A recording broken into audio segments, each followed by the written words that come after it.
Hai guys, kembali lagi bersama gua di Sakahayang Review. By the way, apa kabar para pecinta film misteri? Dimana film ini merupakan salah satu requestan dari penonton Sakahayang. Dan film ini berjudul A Straying House 2024. Oke lah, daripada kelamaan, mending kita langsung saja ke pembahasannya. Dan jika kalian suka dengan channel ini seperti biasa, silahkan subscribe aja biar gak ketinggalan video menarik lainnya dari Sakahayang. Film ini diawali dengan diperlihatkannya YouTuber horor bertopeng psikopat Calawak KW yang sedang melakukan live streaming. Namun bukannya serem, pria ini malah mendapat hujatan dari netizen, terlebih kontennya yang selalu menceritakan kisah-kisah karangan dengan embel-embel kisah nyata. Setelah live berakhir, si host bernama Taro diberitahu rekannya yang bernama Yanagi tentang perkembangan channel mistis Taro yang setak. Namun Yanagi mempunyai ide untuk mendongkrak popularitas channelnya.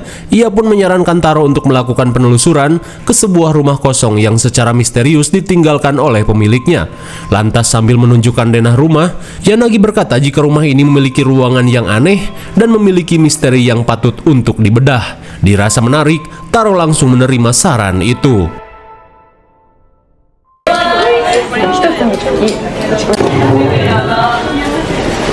Di keesokan harinya, Taro menemui seorang desainer rumah bernama Kurihara yang sedang nongkrong di Ojon's Cafe. Lantas sambil menunjukkan denah rumah, Taro berkata jika dirinya merasa curiga pada keberadaan ruang aneh di rumah ini. Terlebih setelah pemilik rumah pergi secara mendadak, Taro merasa ada sebuah rahasia kelam di tempat tersebut.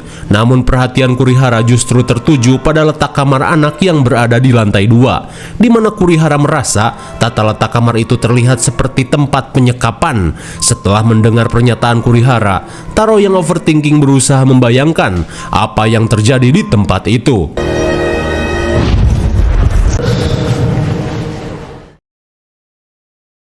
Hingga sepulangnya dari kafe, Taro terlihat melakukan dokumentasi di area rumah angker untuk kebutuhan kontennya. Sensei, nanika no tame tte shitai o nurikometa to ka? Hingga di tengah proses dokumentasi, Taro pun heran saat melihat seorang kewes yang juga sedang mengawasi rumah tersebut. Di malam harinya, meski belum mendapatkan banyak bukti, Taro pun memasukkan narasi dan cerita seram tentang rumah tersebut. Hen desu yo ne. Hingga di tengah pengeditan, Taro secara tidak sengaja menemukan sebuah petunjuk. Di keesokan harinya, Taro pun mendatangi Kurihara untuk memperlihatkan petunjuk yang ia temukan.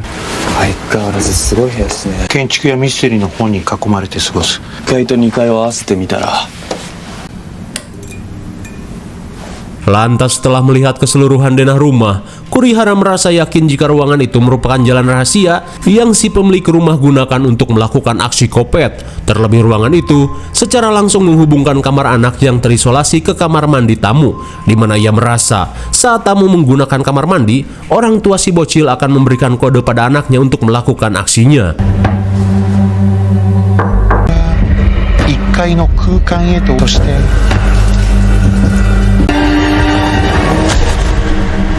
Tak cuma itu, Kurihara menambahkan jika lorong rahasia tersebut digunakan untuk menyembunyikan tubuh korban yang telah dieksekusi. Setelah mendengar teori tersebut, Taro pun mendapat telepon dari Yanagi yang memberitahukan tentang berita penemuan mayat misterius di hutan pinus yang tidak jauh dari rumah tersebut.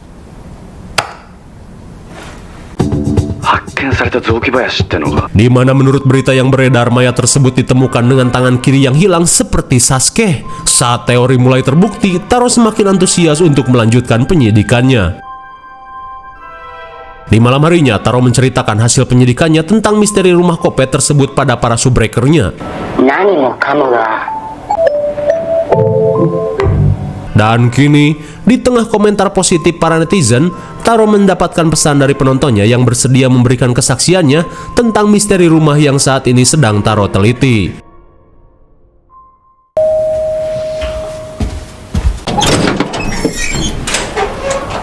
Di keesokan harinya, Taro pun melongo saat si narasumber merupakan sosok kewes yang sempat ia lihat saat melakukan penyidikan. Setelah memperkenalkan diri, Taro langsung mengajak Yuki untuk masuk. Setelah persiapan selesai, Yuki langsung memberikan kesaksiannya. Sambil menunjukkan foto mendiang suaminya yang bernama Koichi, Yuki mengungkapkan jika mayat misterius yang tim kepolisian temukan merupakan jasad suaminya yang hilang secara misterius setelah mengunjungi rumah tersebut. その数ヶ月後、遺体は夫のものだと左手首がなかったんです。 Namun karena tim kepolisian belum bisa menangkap si pelaku, Yuki meminta bantuan Taro untuk melakukan penyidikan. Dirasa semua ini akan semakin meningkatkan penonton, Taro langsung menyanggupi hal tersebut. Di malam harinya, saat Taro mengedit video kesaksian Yuki, keanehan pun mulai terjadi. Di tengah keadaan poek, Taro bergegas mengecek saklar.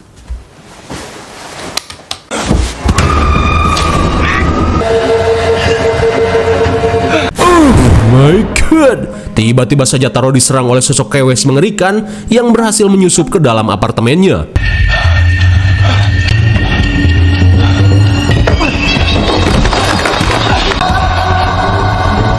Setelah menghajar Taro sampai puyeng, sosok ini memperingatkan Taro untuk menghentikan penyidikannya.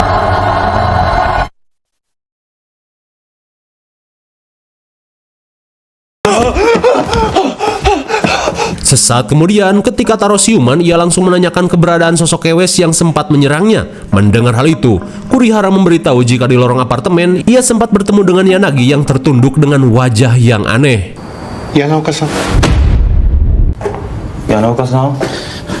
Di tengah ketakutan, Yanagi meminta Taro dan Kurihara untuk menghentikan penyidikannya. Akan tetapi Taro dan Kurihara yang kepalang tanggung tidak menggubris hal tersebut.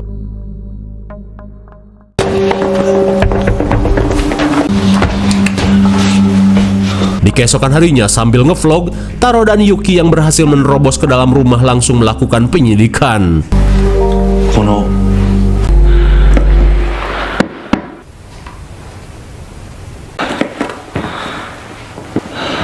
2階です。寝室。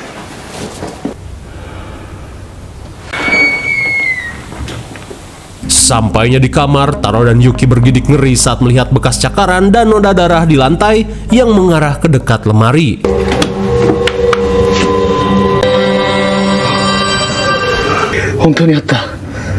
Setelah menemukan lubang menuju lorong rahasia, seketika Taro panik saat mendapat telepon dari Kurihara yang memberitahukan identitas Yuki, di mana menurut info yang ia dapat, Yuki dan Koichi bukanlah suami istri.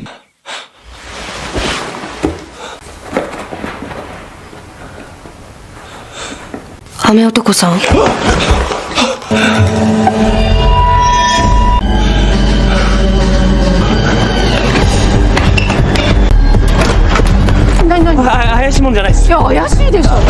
Sesaat kemudian, Taro meminta tolong pada seorang ibu-ibu yang rumahnya berdekatan dengan rumah aneh itu.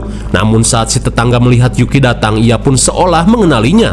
Di saat itu pula, Yuki yang panik langsung kabur. Kira-kira siapakah Yuki ini?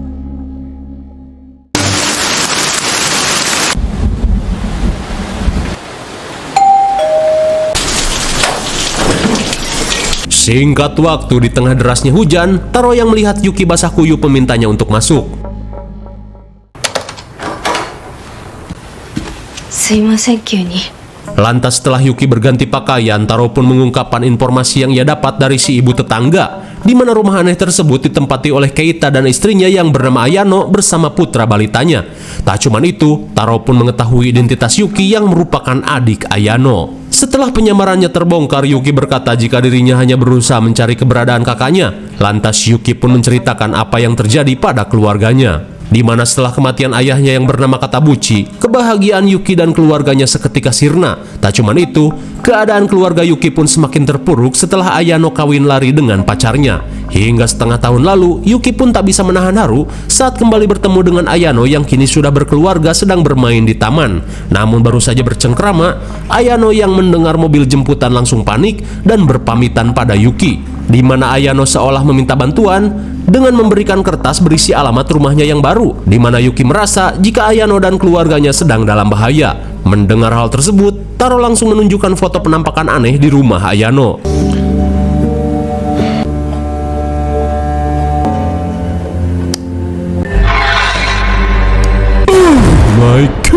Melihat sosok bertopeng mengerikan di foto tersebut, Taro pun samar-samar teringat pada sosok Kewes yang sempat menyerangnya. Di keesokan harinya, Taro dan Yuki menemui Kurihara untuk menunjukkan foto penampakan di rumah Ayano. Lantas setelah melihat foto tersebut, Kurihara langsung mengungkapkan teori gilanya tentang keluarga Ayano, di mana menurutnya, bocil bertopeng itu merupakan bocil yang telah diperalat Ayano dan suaminya untuk melakukan aksi kopet. Namun Yuki langsung menyangkalnya, terlebih ia mengetahui sifat kakaknya yang baik hati. Namun Yuki malah merasa jika pelarian yang keluarga Ayano lakukan berkaitan pada kepercayaan keluarga besar ayahnya yang aneh. Terlebih seingatnya, rumah kakeknya yang berada di kampung memiliki tata letak yang sama anehnya dengan rumah itu. Melihat denah rumah keluarga Katabuchi, Kurihara merasa jika rumah tersebut memiliki ruangan rahasia seperti rumah yang Ayano tempati. Di tengah keheranan, Yuki langsung mengajak mereka untuk menemui si ibu guna menanyakan hal tersebut. Sesampainya di rumah, Yuki langsung meminta si ibu untuk menceritakan rahasia keluarga besar keluarga Katabuchi. Meski sempat ragu, si ibu langsung beranjak mengambil buku harian milik mendiang suaminya.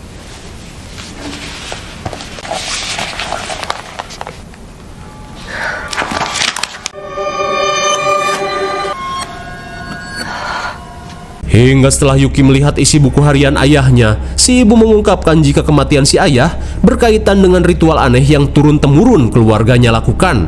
Namun setelah mengatakan hal tersebut, si ibu berusaha membujuk Yuki untuk menghentikan penyidikannya. Singkat cerita, meski telah mendapat larangan dari si ibu, Yuki dan Taro tetap melanjutkan penyidikan dan bergegas mendatangi kampung halaman Katabuchi. Sementara itu, Kurihara yang curiga pada gelagat aneh ibunya Yuki terlihat kembali untuk membuktikan kecurigaannya.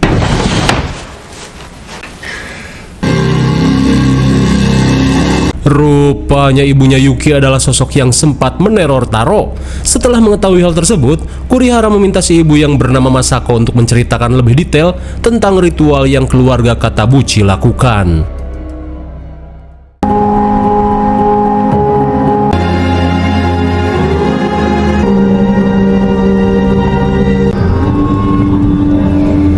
Kembali pada Taro, setibanya di desa, Taro dan Yuki pun heran saat melihat para warga yang menatap tajam ke arah mereka.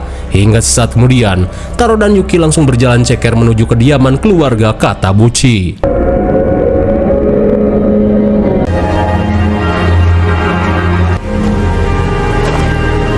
Setibanya di halaman rumah Katabuchi, Taro langsung mengeluarkan kamera vlognya untuk melakukan dokumentasi. Gomen kudasai. Di tengah suasana rumah yang mencekam, Yuki berusaha mencari keberadaan kakaknya.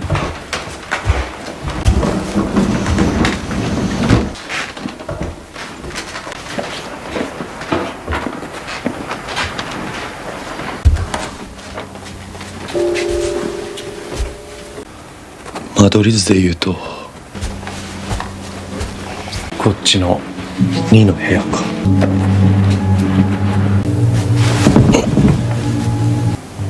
この地域には昔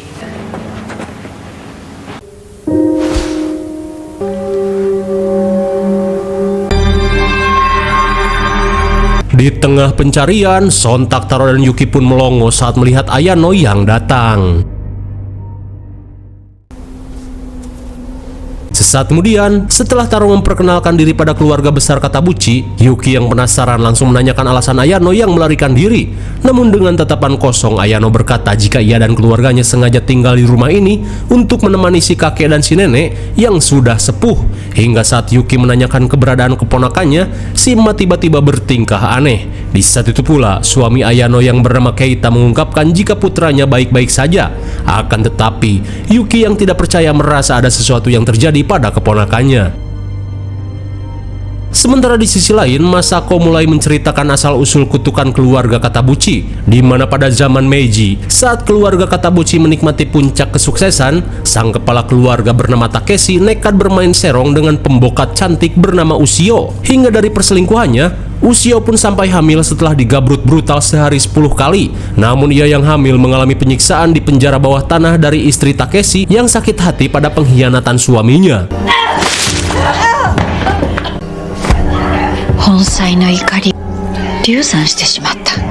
Hingga di tengah penyiksaan, Ushio yang gelo setelah mengalami keguguran nekat melakukan diskon umur dengan menyacak keketnya sendiri secara membagong buta.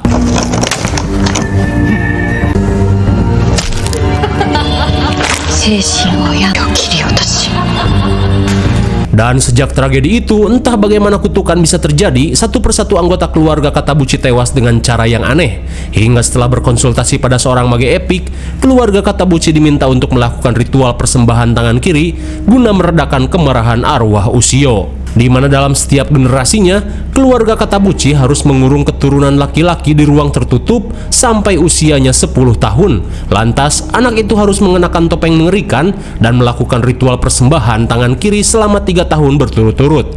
Setelah mendengar penjelasan itu, Kurihara yang merasa Taro dalam bahaya langsung bergegas pergi. Singkat cerita, Yuki yang kepoloran pun heran saat melihat keberadaan Kurihara. Hingga sesaat kemudian, Kurihara memberitahukan tentang kutukan keluarga Katabuchi, di mana di setiap generasinya, anak laki-laki terpilih dari keluarga Katabuchi harus melakukan ritual persembahan tangan kiri selama 3 tahun berturut-turut untuk menenangkan arwah Ushio. Kurihara menambahkan, jika ritual persembahan ini telah keluarga Katabuchi lakukan sejak zaman Shibatosai Kenshi berjaya, yaitu zaman Meiji, di mana rumah aneh milik keluarga Katabuchi sengaja dirancang guna mempermudah ritual persembahan. Lantas sambil menggambar jalur denah rumah, Kurihara merasa jika lorong rahasia tersebut berada di balik dinding altar persembahan. Saat malam semakin larut, mereka yang berusaha mencari keberadaan lorong rahasia bergegas melakukan pengecekan ke altar persembahan.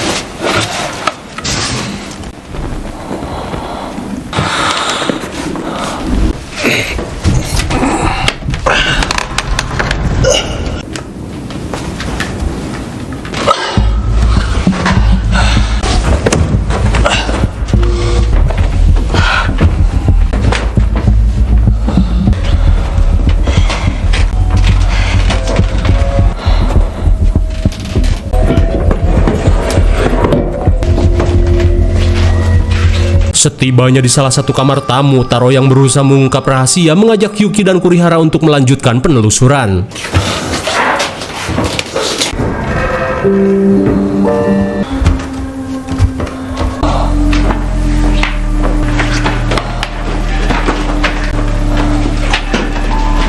Hingga setibanya di goa bawah tanah, mereka pun bergidik ngeri saat melihat benda-benda ritual yang ada di tempat tersebut. Hingga sesaat kemudian mereka pun syok parah saat melihat 2 potongan tangan kiri yang telah membusuk di altar persembahan milik Ushio, di mana pada generasi ini keluarga Katabuchi hanya memerlukan 1 tumbal terakhir untuk menuntaskan ritual.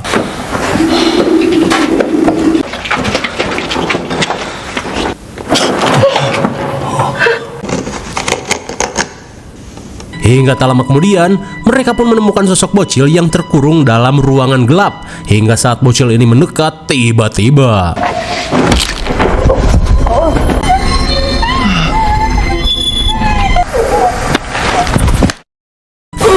my god, Kyoji yang merupakan omnya Yuki berhasil menyerang Taro untuk menuntaskan ritual keluarganya.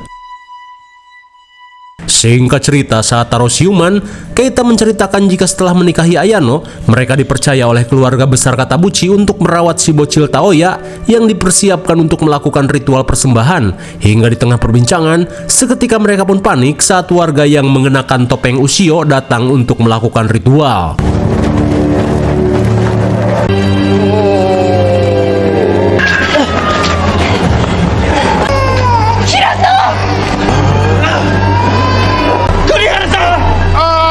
Saat ritual akan dilakukan, Taoya yang mengenakan topeng pun datang untuk melakukan eksekusi.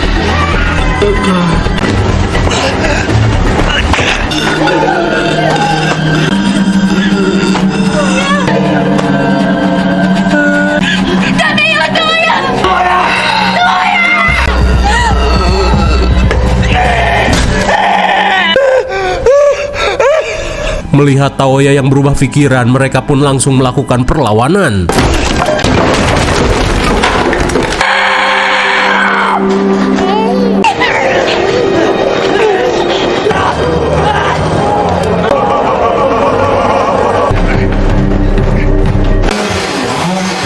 Seketika mereka pun panik saat melihat si emak yang kerasukan tiba-tiba nge-cosplay menjadi psikopat Senso.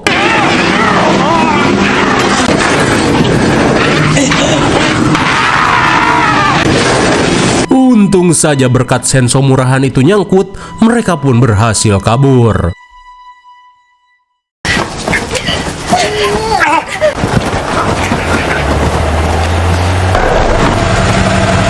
Di tengah pelarian, Masako yang datang meminta Taro dan yang lainnya untuk segera masuk.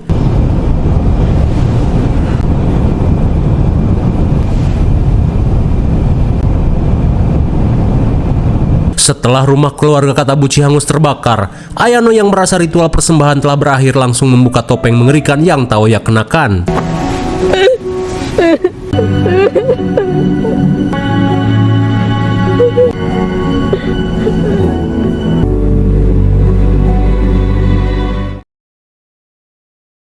Singkat cerita, sepulangnya ke apartemen, Taro yang merasa konten penelusuran yang ia lakukan terlalu sensitif, memutuskan untuk tidak mempublikasikannya. Lantas, setelah itu ia pun membuat video permintaan maaf pada para penontonnya. Lalu, film pun sudah berakhir. Bagaimana, puyeng sekali bukan? Sama. IMDb untuk film ini adalah 5,5. Mungkin segini saja review dan pembahasan film A Strange House 2024. Jangan lupa like, share, dan subscribe supaya kalian tidak ketinggalan jika ada video menarik lainnya dari Skyang. Thanks for watching and see you on next video. Bye.